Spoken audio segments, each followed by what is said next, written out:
Hello everyone, welcome back to our channel way ahead for students. So अभी तक जो हमने पढ़ा वो था income tax basic, residential status and income tax rates. अब जो हम स्टार्ट करने जा रहे हैं वो है हमारे हेड्स ऑफ इनकम टैक्स, और हेड्स में सबसे पहला हेड जो हम पढ़ेंगे वो पढ़ेंगे इनकम फ्रॉम सैलरी। मैंने बताया था इनकम आएगी कहाँ से, उसके अनलिमिटेड सोर्स है, अनलिमिटेड सोर्स। लेकिन इनकम जाएगी कहाँ? सिर्फ 5 हेड है, 5 हेड।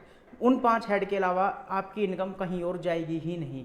5 हेड कौन कौन से हैं? Income from house property, income from salary, profit and gains from business and profession मतलब PGBP, income from capital gain and income from other source. तो जो सबसे पहले हम स्टार्ट करेंगे वो करेंगे इनकम फ्रॉम सैलरी। तो करते हैं स्टार्ट। देखो, जो सैलरी चैप्टर है ना, जो सैलरी का हेड है वो हेड है सेक्शन नंबर 15 से लेके सेक्शन नंबर 17 तक। लेकिन इसमें सेक्शन नंबर 10 भी है और सेक्शन नंबर 14 भी है। देखो, income under head salary section 15 to section 17 with section 10 and 14। 15 to 17 तो प्रॉपर सैलरी के हैं ही है, लेकिन सेक्शन नंबर 10 और 14 में कुछ सैलरी का पोर्शन है जो हमें यहीं पे पढ़ना है। अब देखो, सेक्शन नंबर 15 है चार्जिंग सेक्शन। हर हेड का आपको एक चार्जिंग सेक्शन जरूर मिलेगा जो आपको ये बताएगा कि उस हेड की इनकम कैलकुलेट कैसे होगी, क्या क्या उसमें लेना है, क्या क्या उसमें नहीं लेना। तो सेक्शन 15 होता है चार्जिंग सेक्शन। अब हमारा चार्जिंग सेक्शन जो सैलरी का है सेक्शन नंबर 15, वो बोलता क्या है? वो बोलता है कि अगर आप सेक्शन नंबर 17 की वैल्यू और सेक्शन नंबर 10 की वैल्यू को ऐड करके उसमें से सेक्शन नंबर 16 की वैल्यू माइनस कर दोगे तो आपकी इनकम फ्रॉम सैलरी आ जाएगी। Section number 17 plus section number 10 minus section number 16 आपका सेक्शन नंबर 15 बन जाएगा, जो कि है इनकम फ्रॉम सैलरी। अब सेक्शन नंबर 17 में है क्या? सेक्शन नंबर 17 में है वैल्यू ऑफ परक्विजिट्स। जो परक्विजिट्स होते हैं ना, वो हमेशा और हमेशा नॉन कैश रहते हैं। जैसे रेंट फ्री अकोमोडेशन, कंपनी ने या आपके एम्प्लॉयर ने आपको रहने के लिए घर दे दिया, और सेम अगर आपको घर की जगह रहने आपको कहा कि ये लो हमसे मंथली आप इतने पैसे ले लो और खुद अरेंज करो, तो वो बन जाएंगे हमारे अलाउंस। अलाउंस होते हैं कैश में, परक्विजिट होते हैं नॉन कैश। ठीक है। और सेक्शन नंबर 10 जो है वो है हमारा अलाउंस का। सेक्शन नंबर 10 की वैल्यू ऐड हो जाएगी सेक्शन नंबर 17 में। कौन सी वैल्यू? सिर्फ टैक्सेबल पोर्शन। अलाउंसेस का जो टैक्सेबल पोर्शन होगा ना वो ऐड हो जाएगा, जो एग्जाम्प्ट पोर्शन होगा वो माइनस हो जाएगा। और सेक्शन नंबर 16 है हमारा डिडक्शन।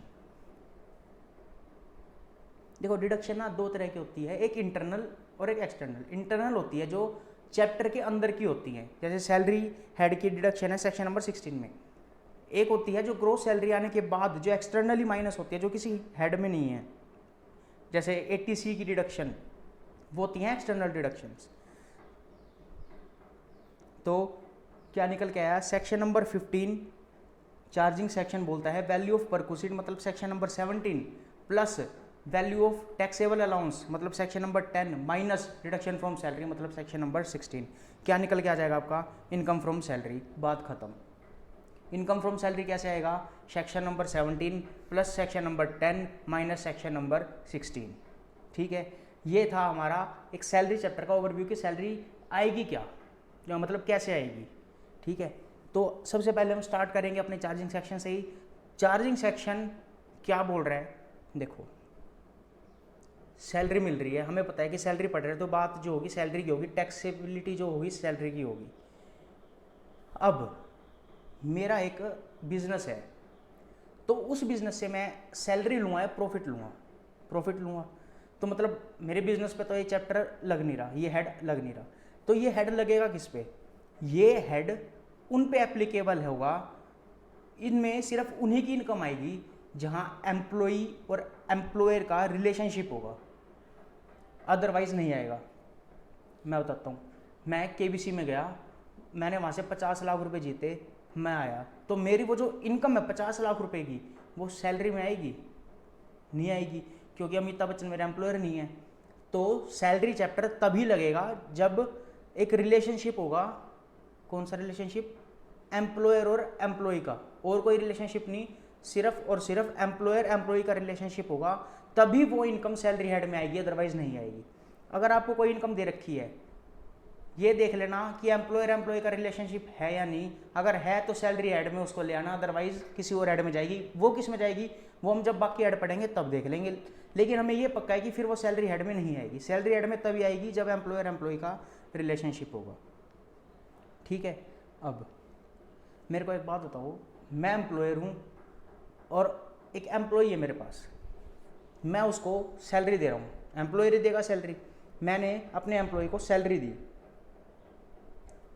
अब मेरे लिए तो सैलरी जो मैंने उसको दी वो एक्सपेंस है, उसके लिए इनकम है, तो सैलरी हेड मेरे पे एप्लीकेबल होगा या एम्प्लॉय पे एप्लीकेबल होगा, मतलब एम्प्लॉयर पे एप्लीकेबल हुआ या एम्प्लॉय पे, क्योंकि मेरे लिए तो एक्सपेंस है ना, मैं एम्प्लॉयर हूँ, मैं उसको सैलरी दे रहा हूँ, मेरे लिए एक्सपेंस है, लेकिन जो एम्प्लॉई है उसके लिए तो इनकम है ना। और हम टैक्सेबिलिटी की बात किसकी कर रहे हैं, एक्सपेंस की, इनकम की, इनकम की।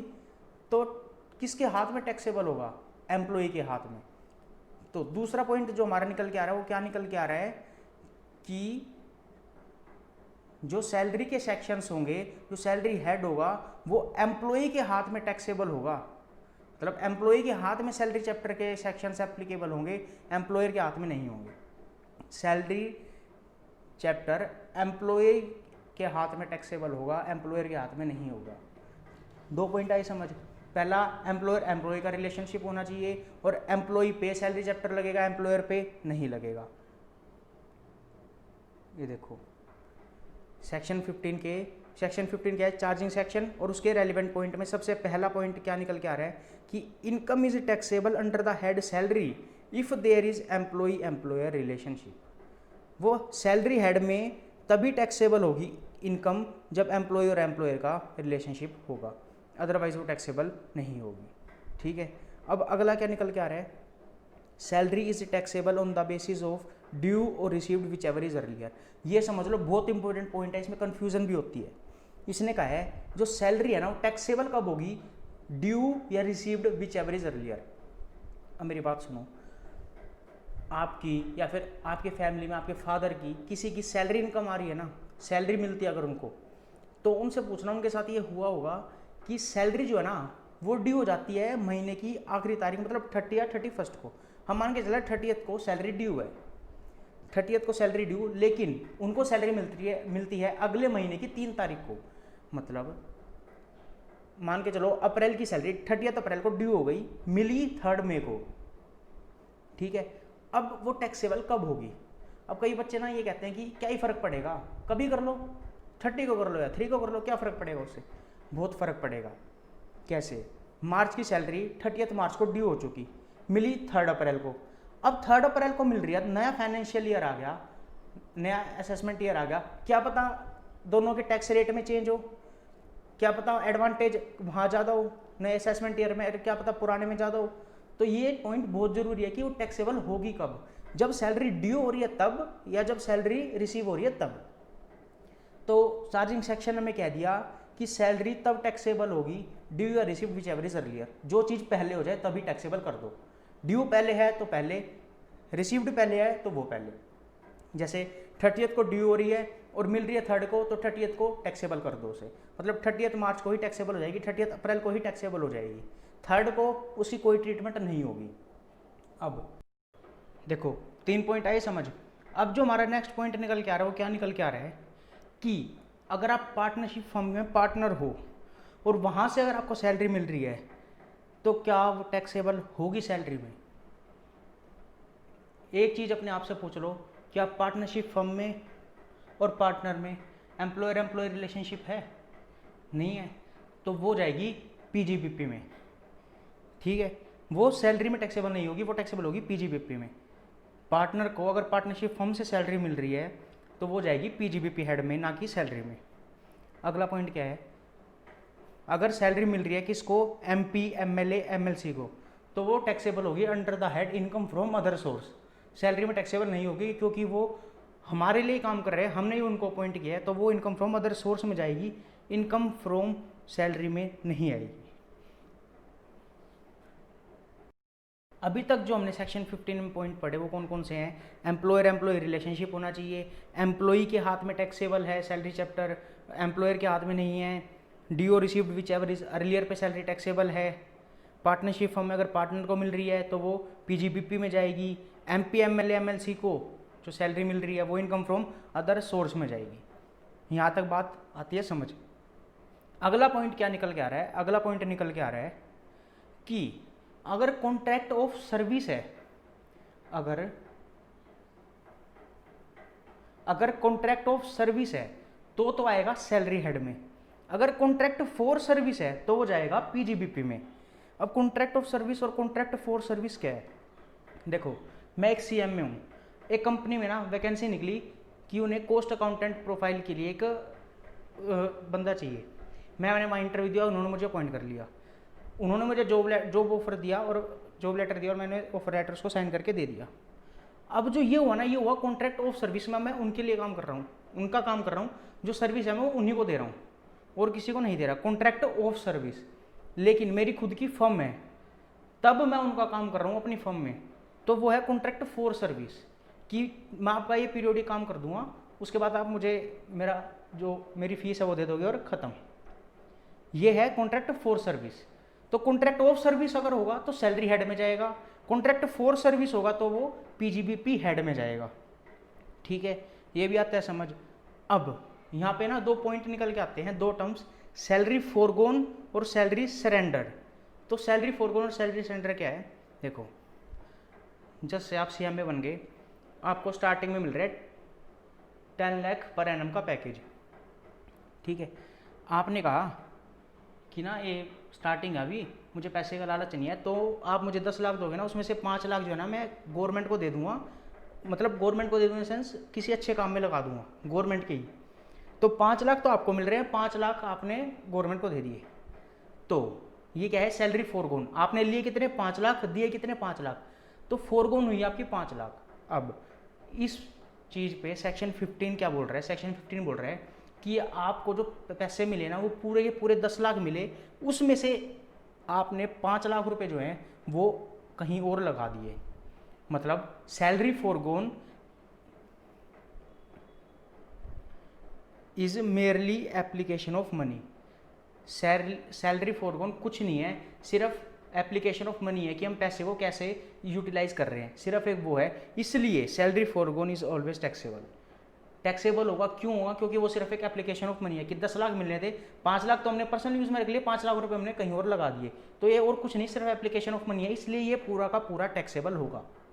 ठीक है, अब दूसरा वर्ड है सैलरी सरेंडर। 10 लाख रुपए फिर मिले आपको। ठीक है, आपने कहा कि मेरे को देना ही मत, मेरे को मत देना, सीधा गवर्नमेंट को दे दो, हमें चाहिए ही नहीं। तो ये है सैलरी सरेंडर कि हमारे पास आई ही नहीं, हमारी सैलरी ड्यू हुई ही नहीं। जब ड्यू ही नहीं हुई तो रिसीव ही नहीं हुई, तो काहे का सैलरी चैप्टर और काहे की टैक्सेबिलिटी। तो अगर सैलरी फोरगोन है तो टैक्सेबल होगा हमेशा हमेशा पूरी अमाउंट। अगर सैलरी सरेंडर है तो वो सैलरी नहीं मानी जाएगी, और जब सैलरी नहीं है तो income from head salary applicable होगा ही नहीं। आ गया समझ? यहाँ तक क्लियर? अब अगला जो निकल के आ रहा है वो निकल के आ रहा है कि आपको अगर कोई अमाउंट मिल रही है जॉब को ज्वाइन करने से पहले या फिर जॉब ख़त्म करने के बाद, तो वो भी सैलरी मानी जाएगी और वो भी टैक्सेबल होगी। किस नाम से टैक्सेबल होगी? Profit in lieu of salary. आपने जॉब ज्वाइन कर ली, पूरी कर लिया आपने अपना टर्म ऑफ सर्विस, खत्म करके जा रहे हो, जाते जाते आपको पैसे दे दिए, तो वो पूरे टैक्सेबल है। किस नाम से? Profit in lieu of salary. आपने ज्वाइन नहीं करी, उससे पहले आपकी सैलरी आनी स्टार्ट हो गई, तो वो भी profit in lieu of salary और वो भी टैक्सेबल होगा।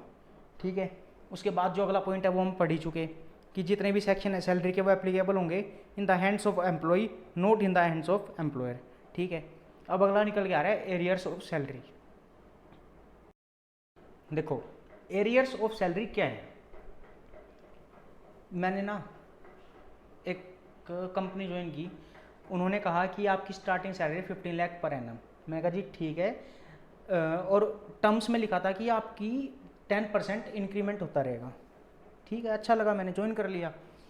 1 साल पूरा हो गया, अब अगले साल मैं कहा जी वो सैलरी बढ़ा दो। उन्होंने कहा जी इस साल नहीं बढ़ा सकते, इस साल हमारे प्रॉफिट उतने नहीं है जितने होने चाहिए थे, तो इस साल नहीं बढ़ेगी। मैं कहा जी ठीक है। अगले साल मैं गया, मैं कहा जी अब तो बढ़ा दो। बोले नहीं नहीं, इस साल भी नहीं बढ़ेगी। मैं कहा ये तो गलत बात है। बोले अगले साल पक्का पक्का। मैं कहा चलो ठीक है। मैं फिर आ गया, उन्होंने फिर कहा अगले साल। मैं क्या जी सैलरी, बोले इस साल भी नहीं बढ़ेगी। मैं कहा जी मैं कर रहा हूँ रिज़ाइन। वो बोले कर दे रिज़ाइन। मैं कहा जी मैं जा रहा हूँ कोर्ट के पास। मैं गया कोर्ट में, हाई कोर्ट में अपील डाल दी। हाई कोर्ट ने कहा कि पिछले 3 साल जो उसको बढ़ा हुआ पैसा मिलना था वो नहीं मिला, वो अब तुम बढ़ा के दोगे। ठीक है, आ गया समझ? मतलब मेरी सैलरी जो बढ़नी चाहिए थी नहीं बढ़ी थी, वो अब बढ़ गई। और पिछले साल के जो पैसे थे वो भी मुझे इस साल बढ़ के मिलेंगे, इंक्रीज होके ही मिलेंगे। बढ़ के मतलब इंक्रीज होके मिलेंगे। ठीक है, आगे बात समझ। अब पिछले 3 साल के अगर टैक्स रेट 20% है और इस साल का टैक्स रेट 30% है, तो मतलब जो मेरे पिछले साल के जो इंक्रीज हुई है सैलरी, जो पिछले साल सैलरी इंक्रीज हुई है, वो तो मेरी 10% ज़्यादा टैक्सेबल हो जाएगी ना। पिछले साल टैक्स रेट 20% था, अगर पिछले साल इंक्रीज हो गई होती तो उस पर टैक्स लगता 20%। लेकिन अब वो इस साल मिल रहा है मुझे पैसा, इस साल वो टैक्सेबल होगा 30% से, तो इसमें मेरा नुकसान है। तो उसके लिए गवर्नमेंट ने कहा कि ठहर जा, शांति रख, हम लेके आ रहे हैं सेक्शन 89(1), वो है एरियर्स ऑफ सैलरी का, कि एरियर्स ऑफ सैलरी टैक्स तो लगेगा उस पर, मतलब पहले लगना चाहिए था, नहीं लगा, अब मिल रही है, अब लगेगा, लेकिन सेक्शन 89(1) के बाद। सेक्शन 89(1) एप्लीकेबल कर लो, उसमें जो प्रोविजन है उसके अकॉर्डिंग सैलरी निकाल लो, फिर जो आएगा वो दे देना। ठीक है, अब वो सेक्शन 89(1) क्या है वो हम पढ़ेंगे सैलरी चैप्टर के लास्ट में। ठीक है, अभी सिर्फ इतना देख रहे हो, जो एरियर्स है सैलरी के वो टैक्सेबल है। एरियर मतलब जो पैसा रुका हुआ था अब मिला है वो टैक्सेबल है, और जो एडवांस लिया है वो भी टैक्सेबल है। ठीक है, अब every payment by an employee to his employee for service rendered would be taxable as income from salary. कुछ भी नहीं है, सबसे इजी पॉइंट है, लास्ट पॉइंट है। क्या बोल रहा है कि जो भी पैसा एम्प्लॉयर एम्प्लॉय को देगा, जो भी मतलब जो भी what ever payment is made by an employee to his employee is taxable under the head salary। कोई भी पेमेंट दे दे एम्प्लॉयर अपने एम्प्लॉय को, सैलरी चैप्टर में आएगी ही आएगी। ठीक है, यहाँ हमारा सेक्शन नंबर 15 जो है चार्जिंग सेक्शन होता है ख़त्म। तो वो बोलता क्या है, क्या क्या पॉइंट पढ़े? एम्प्लॉयर एम्प्लॉय रिलेशनशिप होना चाहिए, एम्प्लॉय के हाथ में टैक्सेबल होगा, एम्प्लॉयर के हाथ में नहीं। सैलरी डी और receive which ever is earlier पे जाएगी। पार्टनर को मिल रही है तो पीजीपीपी में जाएगी। पार्टनर कहाँ का? पार्टनरशिप फर्म का। एमपी एमएलए एमएलसी को मिल रही है तो income from other source. Advance ले रहे सैलरी, अगर सैलरी ले रहे हैं एडवांस तो due received whichever is earlier, लेकिन एडवांस अगेंस्ट सैलरी है तो वो टैक्सेबल नहीं होगा। कॉन्ट्रैक्ट ऑफ सर्विस है तो सैलरी में, कॉन्ट्रैक्ट फॉर सर्विस है तो पीजीपीपी में। Salary forgone taxable, salary surrender not taxable.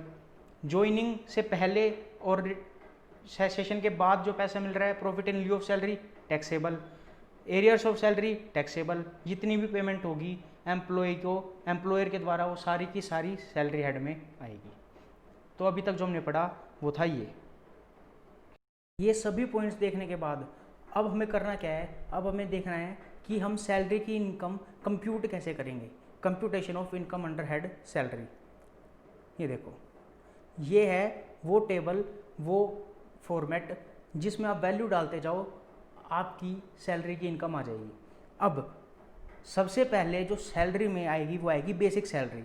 आपने देखा हो लिखा होता है ना पोस्ट, जब कोई वैकेंसी आती है या जब भी कोई जॉब का आता है तो उसमें लिखा होता है ना एम्प्लॉयमेंट जॉब का कि basic salary 20,000 per month, 25,000 per month. फिर हम 20,000 पर मंथ को 12 से मल्टीप्लाई करके जो 2,40,000 आता है उसको हम यहाँ अमाउंट में लिखते हैं, वो होती है हमारी बेसिक सैलरी। ठीक है, उसके बाद हमारा आता है डियरनेस अलाउंस। डियरनेस अलाउंस ना इन्फ्लेशन के लिए होता है। होता क्या है ये सारे पॉइंट हम डिटेल में पढ़ेंगे। उसके बाद आता है बोनस, फिर आता है फीस और कमीशन, फिर आता है एडवांस सैलरी, फिर आता है ग्रेचुटी। उस ग्रेचुटी में से हमें माइनस करनी होती है exemption under section 10 sub section 10। फिर आता है पेंशन। पेंशन होती है दो तरह की, अनकम्यूटेड और कम्यूटेड। जो अनकम्यूटेड होती है वो पूरी टैक्सेबल होती है। देखो अनकम्यूटेड जो है, ये जो अनकम्यूटेड है यहाँ पे एग्जाम्पशन नहीं है, लेकिन जो कम्यूटेड है वह एग्जाम्पशन होती है। कौन सी exemption? Under section 10 sub section 10A capital A. फिर उसके बाद आता है लीव एनकैशमेंट, उसकी एग्जाम्पशन। फिर रिट्रेंचमेंट कॉम्पनसेशन, उसकी एग्जाम्पशन। फिर वॉलेंट्री रिटायरमेंट कॉम्पनसेशन, उसकी एग्जाम्पशन। फिर आते हैं हमारे अलाउंसेज। अलाउंसेज होते हैं कैश में। ठीक है, ये आ गया। फिर उसके बाद हमारा आता है एम्प्लॉयर कॉन्ट्रीब्यूशन टू आरपीएफ, फिर आता है हमारा इंटरेस्ट, फिर आता है परक्विजिट्स। जो परक्विजिट्स होते हैं वो होते हैं हमारे नॉन कैश। ये सब जब आप ऐड कर दोगे, उनकी एग्जाम्पशन माइनस करने के बाद जब ऐड कर दोगे तब आ जाएगी आपकी ग्रोस सैलरी।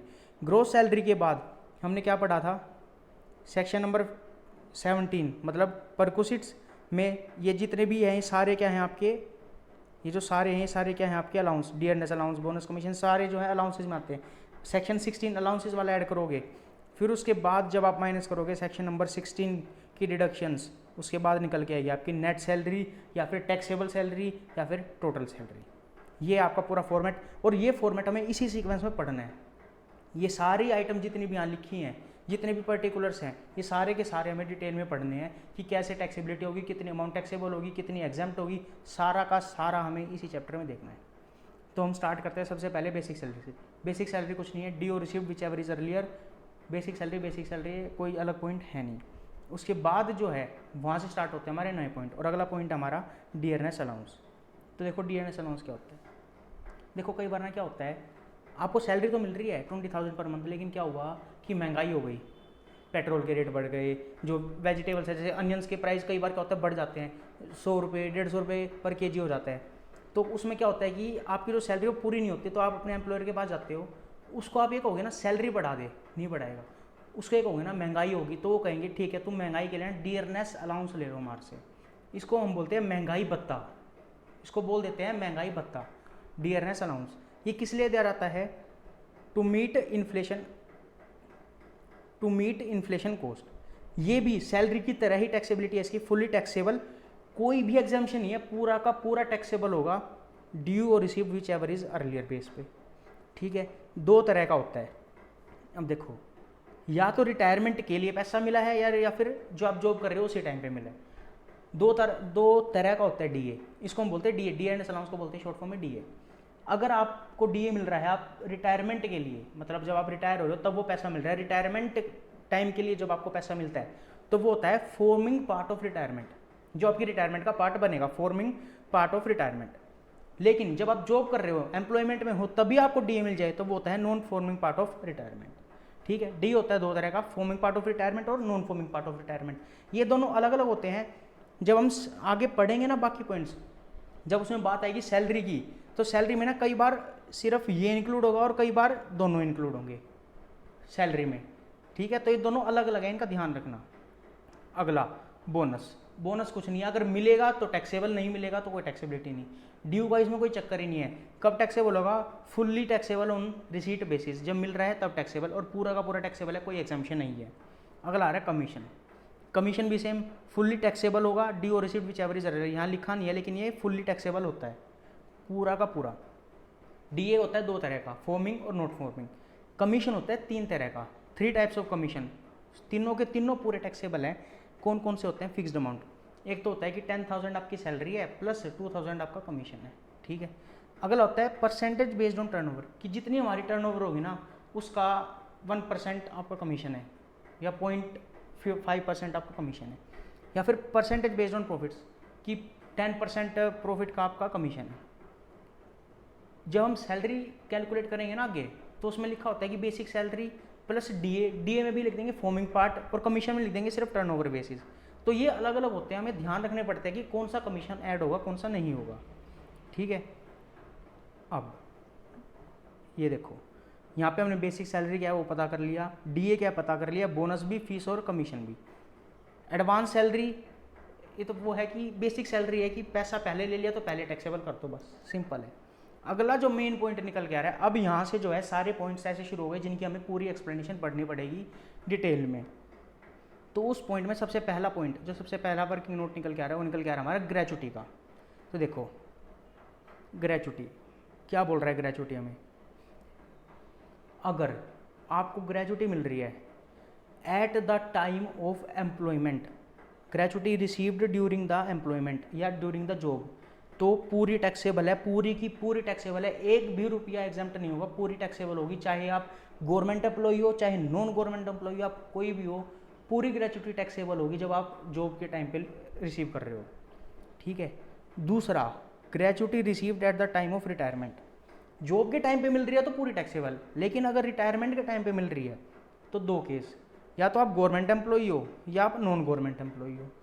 अब अगर आप गवर्नमेंट एम्प्लॉई हो ना तो फुल्ली एग्जेम्प्ट, एक भी रुपया टैक्सेबल नहीं है, पूरी एग्जेम्प्ट है गवर्नमेंट एम्प्लॉई के लिए। कब? Under section 10 sub section 10। Ton मतलब सेक्शन 10 सब सेक्शन 10 में गवर्नमेंट एम्प्लॉय को एग्जाम्प्ट कर दिया कि आप अगर रिटायरमेंट के टाइम पे ले रहे हो तो आपकी सैलरी टैक्सेबल नहीं होगी, लेकिन अगर आप जॉब के टाइम पे ले रहे हो तो पूरी टैक्सेबल होगी, कोई भी हो। अब बात करते हैं नॉन गवर्नमेंट की। जो सबसे बड़ा मुद्दा है ना वो यही है, नॉन गवर्नमेंट एम्प्लॉय की टैक्सेबल कैसे होगी। गवर्नमेंट एम्प्लॉय में तो फुली एग्जेम्प्ट है, और रिटायरमेंट के एम्प्लॉयमेंट के टाइम पे मिल रही है तो पूरी टैक्सेबल है। बात आती है नॉन गवर्नमेंट एम्प्लॉय ले रहा है रिटायरमेंट के टाइम पे, तब उसने दो बात कह दी। अगर एम्प्लॉय कवर है ग्रेचुटी एक्ट में, ग्रेचुटी एक्ट का पूरा नाम है payment of gratuity act, short form लिखोगे तो आएगा POGA, पोगा। तो इसको ऐसे याद कर लो, अगर पोगा होगा और पोगा नहीं होगा, मतलब पेमेंट ऑफ ग्रेचुटी एक्ट में कवर्ड होगा अगर एम्प्लॉय तो क्या ट्रीटमेंट होगी, और पेमेंट ऑफ ग्रेचुटी एक्ट में कवर्ड नहीं होगा तो क्या ट्रीटमेंट होगी। मतलब पोगा होगा तो क्या होगा, पोगा नहीं होगा तो क्या होगा, वो देखते हैं। देखो, अगर कवर्ड है तो क्या करना है, तो least of the following exempt under section 10 sub section 10, जो ये लिखा है ना ये, इसमें जो सबसे कम होगा लीस्ट होगा वो एग्जेम्प्ट कर देंगे, बाकी टैक्सेबल कर देंगे। तीन चीज़ क्या क्या है, सबसे पहला है अमाउंट रिसीव, जितनी आपको ग्रेचुटी मिल रही है वो ₹20 लाख। ये जो 20 लाख है ना ये है स्पेसिफाइड लिमिट, ये गवर्नमेंट ने अपनी तरफ से डाल दी कि मैक्सिमम अगर एग्जेम्प्ट करोगे तो वो 20 लाख होगी, इससे ज़्यादा आप एग्जेम्प्ट नहीं कर सकते। जस्ट सपोज आपको ग्रेचुटी मिल रही है 25 लाख, तो जो मैक्सिमम टू मिनिमम कितनी होगी हमें नहीं पता, मैक्सिमम जो होगी, जो एग्जाम्पशन मिलेगी मैक्सिमम अमाउंट की वो होगी 20 लाख। ये गवर्नमेंट ने हमें स्पेसिफाइड लिमिट दे दी। और पहले ये लिमिट आपको ना पता हो, या जो पहले पढ़ा हुआ जिन्होंने सैलरी उनको पता होगा, पहले ये अमाउंट थी 10 लाख, अभी हो गई है 20 लाख। ठीक है, तो पहला क्या है अमाउंट रिसीव्ड, दूसरा क्या है 20 लाख, तीसरा जो हमारा निकल के आ रहा है वो निकल के आ रहा है 15/26 इंटू लास्ट ड्रोन सैलरी। इतना तो आ गया समझ, 15/26 into last drone salary multiplied by completed year of service और पार्ट देयर ऑफ। अब इसमें होगी कन्फ्यूजन कि कंप्लीटेड ईयर ऑफ सर्विस तो आ गया समझ, लेकिन ये पार्ट देयर ऑफ थोड़ा सा है ना। देखो क्या है मैं बताता हूँ, आपने ना काम किया है वहाँ पे 20 years and 9 months, let's say 20 year 9 months आपने किसी कंपनी में काम किया, तो कंप्लीटेड ईयर ऑफ सर्विस कितने हुए 20 ईयर्स, और पार्ट कितना हुआ 9 मंथ। अब इन्होंने कहा है कि in excess of 6 months considered as full year, मतलब अगर 6 महीने से ज़्यादा हो गया ना पार्ट तो पूरा साल मान लो, मतलब 20 ईयर 9 मंथ्स है ना, 6 महीने से ज़्यादा है ना तो 21 ईयर्स, 20 ईयर 4 मंथ्स तो 20 year, 20 year 8 month 21 years, 20 year 5 months 20 year 5 months 20 year, 20 year 6 months 20 year, 20 year 7 months 21 year. जब 6 महीने से ज़्यादा हो जाएंगे ना तब पूरा ईयर माना जाएगा, 20 ईयर 6 मंथ तक पिछले वाली टर्म लेंगे। ठीक है, कंप्लीटेड ईयर आ गया समझ। तो सुनो, ग्रेचुटी में अगर जॉब के टाइम पे एम्प्लॉयमेंट के टाइम पे मिल रही है तो फुल्ली टैक्सेबल, अगर रिटायरमेंट के टाइम पे मिल रही है गवर्नमेंट एम्प्लॉय को तो fully exempt under section 10 sub section 10। अगर मिल रही है at the time of retirement non government employee को तो हम देखेंगे ग्रेचुटी एक्ट में कवर्ड है या नहीं, पोगा है या नहीं। अगर पोगा है तो अमाउंट रिसीव्ड 20 लाख और 15/26 into last on salary into completed year of service और part thereof which of the list exempt कर देंगे। ठीक है, अब अगला क्या है, अगर ग्रेचुटी एक्ट में कवर्ड नहीं है मतलब पोगा नहीं है तो list of the following exempt same है, एक्चुअल अमाउंट जो मिल रही है वो 20 लाख, ये तो सेम है। अब जो डिफरेंस है वो है थर्ड पॉइंट में, क्या है 15/30 into last 10 month average salary, पिछले 10 महीनों की एवरेज सैलरी। उसमें तो क्या था last drone salary, last drone salary क्या है रिटायर होने से पहले, जब हम रिटायर हुए हैं उससे पहले वाले महीने में जो सैलरी हमने ली थी वो सैलरी। इसने कहा है सिर्फ पिछले महीने की मत लो, पिछले 10 महीनों की जो एवरेज सैलरी आ रही है ना वो लो, ठीक है, into completed year of service. इसमें पार्ट देयर ऑफ है ही नहीं। देखो 20 ईयर अगर पोगा में नहीं है, मतलब ग्रेचुटी एक्ट में कवर्ड नहीं है, तब इसके थर्ड पॉइंट में क्या चेंज है कि 15/30 कर दिया। लास्ट ड्रॉन सैलरी की जगह लास्ट 10 मंथ की सैलरी कर दी उसका एवरेज, और कंप्लीटेड ईयर ऑफ सर्विस कर दिया, पार्ट देयर ऑफ हटा दिया। मतलब क्या हुआ, 20 year 9 months 20 year, 20 year 11 month 20 year, 20 year 4 month 20 year. मतलब जितने कंप्लीट किया है ईयर सिर्फ वही लेंगे, बाकी पार्ट नहीं लेंगे, चाहे वो 11 मंथ 29 डेज ही क्यों ना हो, सिर्फ 20 ईयर ही लिया जाएगा, ठीक है। अब लास्ट ड्रॉन सैलरी जो है, सैलरी में हम इंक्लूड क्या क्या करेंगे, लास्ट ड्रॉन सैलरी में आएगा बेसिक सैलरी प्लस डीए कौन सा, फॉर्मिंग और नॉट फॉर्मिंग दोनों, मतलब रिटायरमेंट वाला भी और एम्प्लॉयमेंट वाला भी, दोनों के दोनों इसमें इंक्लूड हो जाएंगे।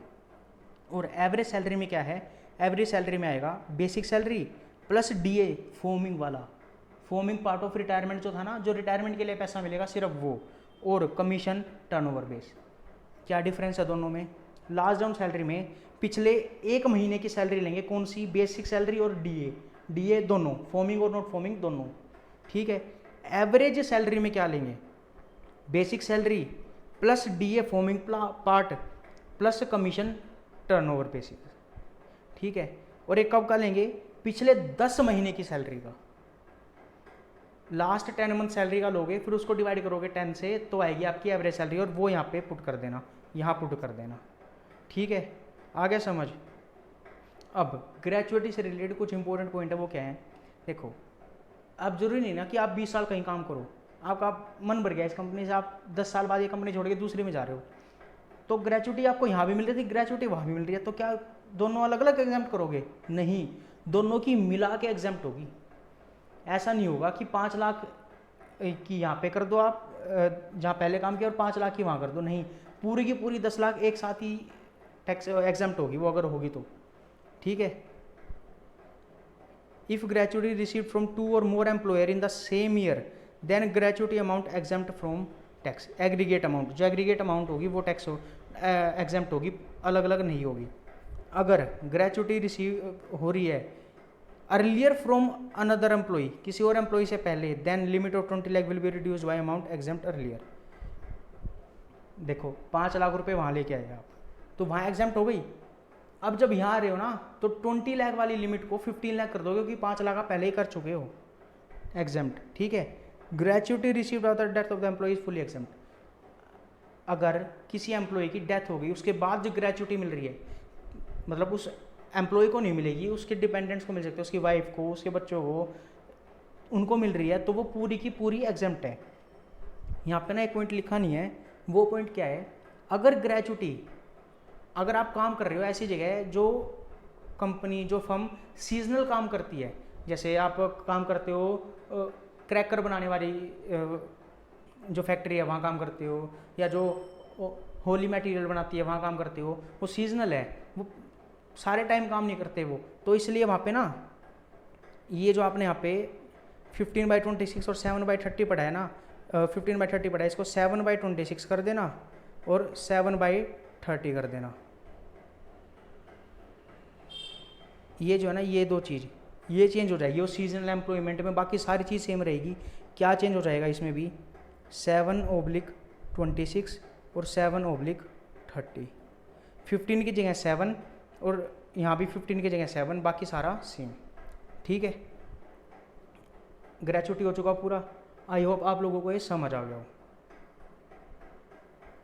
अगला जो हमारा पॉइंट निकल के आ रहा है, वो निकल के आ रहा है पेंशन का। अभी तक हमने क्या पढ़ा, सैलरी का चार्जिंग सेक्शन, उसके बाद उसका कंप्यूटेशन में क्या क्या आएगा, कंप्यूटेशन में हमने basic salary, DNS allowance, bonus, commission और ग्रेचुइटी ये पढ़ा है।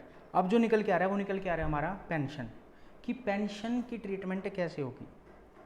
सबसे पहले तो ये सुनो, पेंशन है किस सेक्शन में, पेंशन है section 10 sub section 10 capital A, section 10 sub section 10 capital A, ठीक है। अब देखो पेंशन होती है 2 तरह की, मैंने जब कंप्यूटेशन वाला चार्ट दिखाया था उसी में बता दिया था पेंशन है दो तरह की, एक कम्यूटेड एक अनकम्यूटेड। अब ये कम्यूटेड अनकम्यूटेड क्या है सुनो,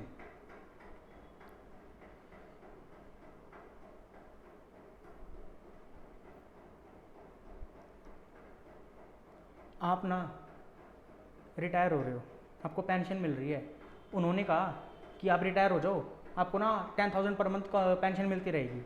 आपने कहा ठीक है। अभी जो 10,000 पर मंथ मिल रही है ना, ये है अनकम्यूटेड, अनकम्यूटेड पेंशन, इसको बोलते हैं अनकम्यूटेड पेंशन, क्योंकि हमें हर मंथ मिलेगी। लेकिन आप रिटायर हो गए, आपके घर में ना शादी आई, आपने कहा अपने एम्प्लॉयर को, सुनो ये 10,000 पर मंथ तो अभी रहने दो, मेरे को ना एक साथ 5 लाख रुपए दे दो और बाकी जो है वो कर देना। उसने कहा ठीक है। अभी जो आपने 5 लाख रुपए लिए ना पेंशन के, ये हो जाएंगे कम्यूटेड लेना, मतलब इकट्ठा कर देना। तो पेंशन है दो तरह की, एक है कम्यूटेड एक है अनकम्यूटेड। अनकम्यूटेड जो है ना वो तो होगी पूरी टैक्सेबल। अनकम्यूटेड है कौन सी, अनकम्यूटेड है जो आपको पर मंथ मिलती रहती है, और कम्यूटेड वो है जो आप इकट्ठी करके ले लेते हो।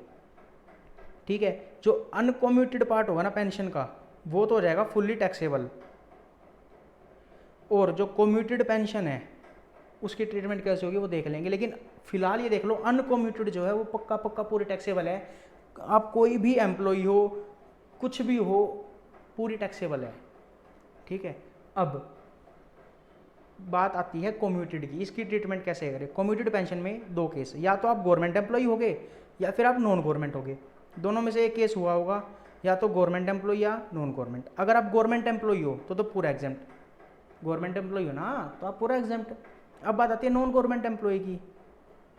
अगर नॉन गवर्नमेंट एम्प्लॉय ग्रेचुटी ले रहा है, अगर नॉन गवर्नमेंट एम्प्लॉय ग्रेचुटी ले रहा है, अब आप कहोगे पेंशन का ग्रेचुटी से क्या लेना देना, अरे पेंशन अलग मिलती है ग्रेचुटी अलग मिलती है, तो यहाँ पे क्यों। गवर्नमेंट ने कहा तुम ग्रेचुटी भी ले लो, तुम पेंशन भी ले लो, कुछ छोड़ो हमारे लिए, कुछ तो हम भी रखें। तो गवर्नमेंट ने कहा अगर आप ग्रेचुटी भी ले रहे हो तो 1/3 एग्जाम्प्ट है, लेकिन अगर आप ग्रेचुटी नहीं ले रहे हो तो हाफ एग्जाम्प्ट है, 1/2 एग्जाम्प्ट है। ठीक है, 1/2 और 1/3 किसका, कम्यूटेड पेंशन का 100%। देखो इसका ना क्वेश्चन बनता है कैसे, थोड़ा कंफ्यूजिंग रहता है ये पेंशन वाला। ग्रेचुटी आप इजीली कर लोगे, आप उसके प्रोविजन को 2 बार पढ़ोगे तो तीसरी बारी में आपको याद हो जाएंगे और आप क्वेश्चन सोल्व कर दोगे बड़े आराम से। लेकिन पेंशन में थोड़ी कंफ्यूजन रहती है, कम्यूटेड अनकम्यूटेड वाला ना कंफ्यूज कर देता है। पेपर में ना क्वेश्चन मिलेगा कि पेंशन जो है ना आपकी है 10,000 पर मंथ, और आपने 60% कम्यूट करा ली, 60% कम्यूट करके जो आपको मिली ना वो मिली है 3 लाख। तो 60% कम्यूट कराई, 60% कम्यूट करा के आपको मिली 3 लाख। अब उस 3 लाख का आपको 100% निकालना है, वो हो जाएगा 5 लाख। अब 5 लाख का 1/3 जो है ना वो एग्जाम्प्ट है, और अगर ग्रेचुटी नहीं मिल रही तो 1/2 एग्जाम्प्ट है। ठीक है, आ गया समझ, ये था कम्यूटेड। अब उसी में अनकम्यूटेड देखो कैसे होगी, पूरी टैक्सेबल है ना, कैसे 10,000 पर मंथ ही अनकम्यूटेड, कम्यूट कितनी कराई 60%, तो बची 40%, मतलब 4,000, और वो जो 4,000 है ना पूरी टैक्सेबल है। ठीक है, आगे समझ, ये था हमारा पेंशन। नहीं आया समझ, कोई दिक्कत नहीं है, बस इसको ये देख लो कि इसमें करना क्या है, क्या करना है। अगर अनकम्यूटेड है तो पूरी टैक्सेबल करनी है, कम्यूटेड है तो हमें ये देखना है गवर्नमेंट एम्प्लॉय या नॉन गवर्नमेंट। अगर गवर्नमेंट है तो पूरी एग्जाम्प्ट कर देंगे, अगर नॉन गवर्नमेंट है तो ये देख लेंगे ग्रेचुटी मिल रही है तो 1/3, ग्रेचुटी नहीं मिल रही तो 1/2, किसका 100% कम्यूटेड का। सिर्फ ये देख लो, समझ लो, पढ़ लो। अगर नहीं समझ आता तो टेंशन मत लेना, एग्जाम्पल्स होंगे ग्रेचुटी के भी पेंशन के भी, जितने भी पॉइंट करेंगे ना सबके एग्जाम्पल जरूर होंगे, 2 एग्जाम्पल सबके कराऊंगा हर पॉइंट से रिलेटेड, ताकि क्लैरिटी मिल जाए, तब पक्का समझ आ जाएगा। अगर अभी नहीं समझ आ रहा तो सिर्फ ये देख लो मैं ट्रीटमेंट क्या करनी है, कैसे करनी है, वो हम एग्जाम्पल में समझ लेंगे। ठीक है, अब उसके बाद जो हमारा अगला पॉइंट निकल के आ रहा है वो निकल के आ रहा है हमारा लीव एनकैशमेंट। अब ये लीव एनकैशमेंट क्या है, ग्रेचुटी पेंशन तो पता है, सबने सुना भी होता है, लेकिन लीव एनकैशमेंट क्या है। देखो आपने एक कंपनी में काम कर रहे हो, तो कंपनी वालों ने कहा कि आपको ये 1 साल में ना हम 30 लीव्स देंगे, मतलब 1 ईयर में 30 लीव्स आपको अलाउड हैं, आप चाहे 1 महीने में ले लो, चाहे 1 महीने में 1 ले लो, आपके ऊपर है कैसे भी लो, हम आपको 30 लीव्स दे रहे हैं।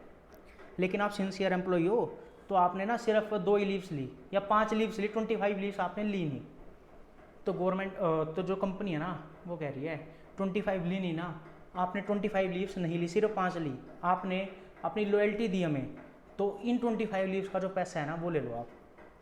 तो जो पैसा है ना 25 का नहीं मिलता, वो उतना मिलता है जितना आपने काम किया ना तब से लेके अब तक। जितनी लीव्स आपने नहीं ली उनको आप कैश करा के लेके जा रहे हो कि भाई अब जो मैंने लीव नहीं दी, जो आपको लॉयल्टी दी, उसके बदले मुझे मेरा पैसा दे दो और मैं चल रहा हूँ। ठीक है, ये होता है लीव एनकैशमेंट। अब अगर एम्प्लॉयमेंट के टाइम पे मिल रहा है तो पूरा टैक्सेबल।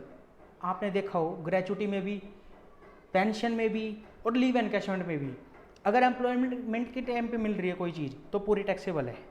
रिटायरमेंट के टाइम पे मिल रही है तो दो ही केस निकल के आ रहे हैं हर बार, या तो गवर्नमेंट है या नॉन गवर्नमेंट है। गवर्नमेंट है तो फुल्ली एग्जेम्प्ट, बस सेक्शन बदल रहे हैं। ग्रेचुटी में सेक्शन 10 सब सेक्शन 10, पेंशन में section 10 sub section 10 capital A, यहाँ पर section 10 sub section 10 capital A 2 बार, मतलब double A, section 10 sub section 10 double A. ठीक है, ये था गवर्नमेंट एम्प्लॉय के लिए। अब non government employee, list of the following exempt.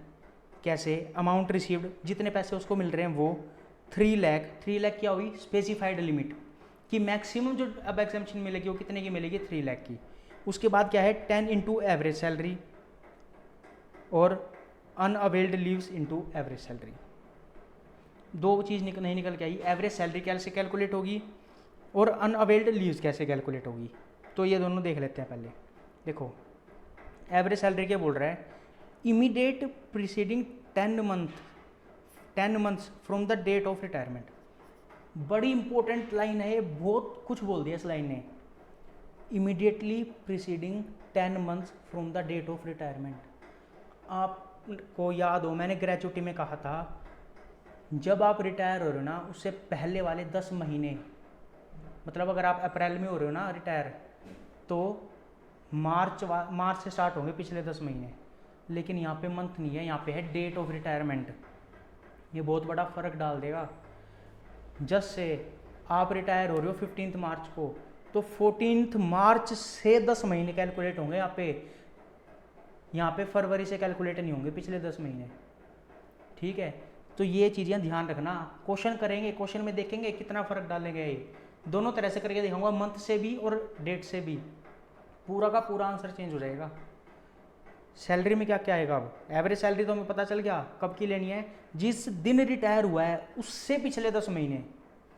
और सैलरी में क्या आएगा? Basic salary, DA forming part और कमीशन टर्नओवर बेसिस। ठीक है, ये वही है सेम जो हमने, ये देखो यहाँ पढ़ा था ना एवरेज सैलरी में, basic, DA forming part, commission turnover, और यहाँ भी वही है basic salary, DA forming part, commission turnover. ये सेम है, फ़र्क क्या है? डेट और मंथ का। वहाँ पे है immediately preceding 10 month from the month of retirement, यहाँ पे है from the date of retirement. ये बहुत बड़ा फ़र्क है। उसके बाद पहला स्टार जो था वो तो था हमारा एवरेज सैलरी का, पता चल गया एवरेज सैलरी कैसे है। दूसरा है अनअवेल्ड लीव्स का, कि अनअवेल्ड लीव्स क्या हैं। ये देखो गवर्नमेंट ने कहा और कंपनी ने कहा टोटल हम आपको दे रहे हैं मतलब 30 लीव्स पर ईयर, और आपने 20 ईयर काम किया है, तो टोटल लीव्स कितनी हो गई आपकी? टोटल जो छुट्टियाँ हैं, कंपनी ने कहा 30 छुट्टी ले लो आप हमसे, 30 हॉलीडेज लीव्स आप हमसे ले लो 1 साल की, और आपने 20 साल काम किया, तो टोटल कितनी हो गई? 600। तो सबसे पहले यहाँ लिख दो 600, टोटल लीव्स के सामने लिख दो 600। ठीक है, उसके बाद टोटल लीव्स निकलेगी कैसे? डायरेक्ट ऐसे नहीं निकल जाएगी 30 इंटू 20। कैसे निकलेगी? जितनी एम्प्लॉयर ने दी, मेरे जो एग्जांपल दिया उसमें कितनी दी? 30, और 30 पर ईयर, मतलब लीव्स में भी लिमिट लगा दी। मतलब आप 1 साल की 30 ही ले सकते हो। अगर एम्प्लॉय कह रहे हैं ना आप मेरे से 40 ले लो, तो गवर्नमेंट कह रही है तुम 40 देते रहो, हम तो 30 ही देंगे। मतलब ग्रांटेड बाय एम्प्लॉयर कितनी हुई? 40 और 30 per year, which ever is lower.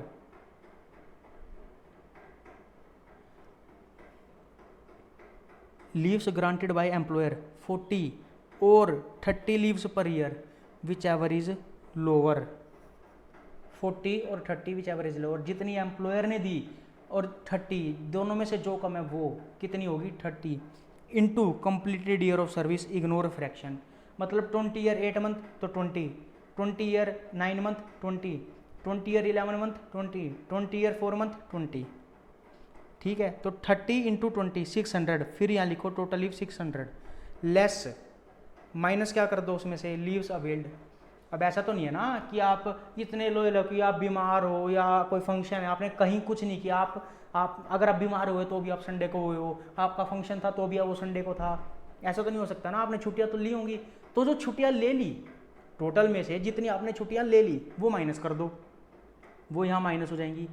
और कई बार क्या होता है हम लीव एनकैश करा लेते हैं कि इस महीने की लीव के ना पैसे दे दो हमें, इस साल की लीव के पैसे दे दो। अब वो जितनी लीव के हमने पैसे ले लिए वो माइनस कर दो। अब जो बची हुई लीव्स आ गई ना, जो छुट्टियाँ आ गई, वो आपकी अनअवेल्ड लीव्स हैं कि वो अभी तक आपने अवेल की ही नहीं, और उसी को यहाँ पे एवरेज सैलरी से मल्टीप्लाई कर देंगे। तो हमारा निकल के क्या आया पेंशन में, लीव एनकैशमेंट में, एम्प्लॉयमेंट के टाइम पे मिल रहा है फुली टैक्सेबल, रिटायरमेंट के टाइम पे गवर्नमेंट एम्प्लॉय को मिल रहा है तो फुली एग्जेम्प्ट, नॉन गवर्नमेंट को मिल रहा है तो list of the following exempt. List में क्या क्या, amount received 3 lakh 10 into average salary और unavailed leaves into average salary. Average salary में एक छोटा सा ट्विस्ट है कि डेट ऑफ रिटायरमेंट से पहले वाला लेना है। एवरेज सैलरी में वही basic DA forming commission turnover, unavailed leaves ये वर्किंग नोट बनाना, चीज़ें डालते रहना, जो जो दे रखी है क्वेश्चन में अनअवेल्ड लीव्स निकल जाएंगी। अगला जो निकल के आ रहा है वो निकल के आ रहा है हमारा रिट्रेचमेंट कंपनसेशन। एक बार ना उस कंप्यूटेशन पे नज़र मार लो, पता चल जाएगा क्या क्या हुआ है। बेसिक सैलरी हो गया, डीए हो गया, बोनस हो गया, कमीशन हो गया, एडवांस सैलरी होगा, ग्रेचुटी हो गया, पेंशन में 2 थे यहाँ पे, कमिटेड अनकमिटेड दोनों हो गए, लीव एनकैशमेंट हो गया। अगला क्या है रिट्रेचमेंट कंपनसेशन, यही देखते हैं क्या है रिट्रेचमेंट कंपनसेशन।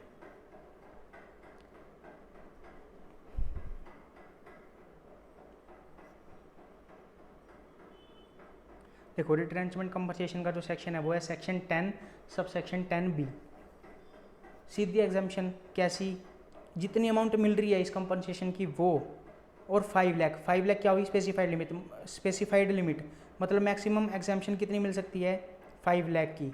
अगला क्या है amount specified in dispute act. एक डिस्प्यूट एक्ट है, अगर वहाँ पे अमाउंट है, ये आपको क्वेश्चन में पक्का मिलेगी, आपको निकालने की जरूरत ही नहीं है, मतलब ये भी मिलेगी, ये आपको पता ही है, और ये भी मिलेगी, सब कुछ मिल गया, तो आप जो कम है उसकी एग्जाम्पशन दे दो, बाकी टैक्सेबल कर दो। और यही गवर्नमेंट एम्प्लॉय को मिल रही है तो एग्जाम्प्ट होगा ही होगा, गवर्नमेंट एम्प्लॉय को तो सब कुछ माफ है भैया, कुछ नहीं देना उसे। ठीक है, अगला निकल के आ रहा है वॉलंटरी रिटायरमेंट कंपनसेशन। ये हमको मिलता है जब गवर्नमेंट ने एक एज लिमिट सेट कर दी कि 60 के बाद आपको रिटायर होना है, लेकिन आप कह रहे हो 50 मैंने बहुत काम कर लिया, बहुत पैसा कमा लिया, अब जरूरत नहीं है, मेरे बच्चे बहुत कर रहे हैं, मेरे को रिटायर कर दो, मैं अब फैमिली के साथ टाइम दूंगा। तो वॉलंटरी रिटायरमेंट ले रहे हो ना आप, है 60 एज, आप 50 पे ले रहे हो, तो उसमें क्या क्या मिलेगा। List of the following exempt under section 10 sub section 10C क्या क्या है, अमाउंट रिसीव्ड 5 लाख। अब यहाँ पे है ट्विस्ट, इन 2 पॉइंट्स में क्या ट्विस्ट है,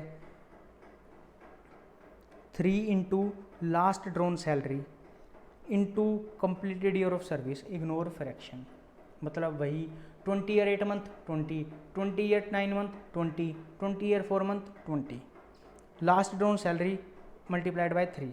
ठीक है, उसके बाद last drawn salary balance number of month for which service left. देखो गवर्नमेंट ने क्या कहा कि लिमिट है 60, आप ले रहे हो 50 पे, तो कितने महीने की सर्विस बची है 10 की ना, तो वो 10 से मल्टीप्लाई हो गया।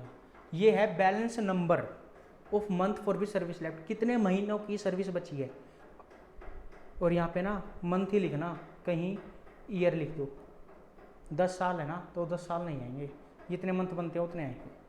ठीक है, वैसे इतनी जल्दी रिटायरमेंट कोई लेता नहीं, तो ये आ गया। और लास्ट ऑन सैलरी में क्या क्या आएगा, basic salary per month, DA forming part, commission turnover basis. 75% जगह ना सैलरी में ये आएगा, basic salary, DA forming part, commission turnover base. तो अभी तक हमने क्या क्या पढ़ लिया, gratuity, pension, leave encashment, retrenchment compensation और voluntary retirement compensation. I hope आप सभी को ये समझ आ गया हो। इनके एग्जाम्पल्स हम जब सारे अलाउंसेस पढ़ेंगे ना, और परक्विजिट स्टार्ट करने से पहले हम सभी के एग्जाम्पल देखेंगे, उसके बाद हम परक्विजिट स्टार्ट करेंगे। फिर परक्विजिट के एग्जाम्पल देखेंगे और उसके बाद एक दो फुल फ्लैश जो सैलरी के एग्जाम्पल है ना, सैलरी चैप्टर के जो क्वेश्चन होंगे एक दो हम वो भी देखेंगे।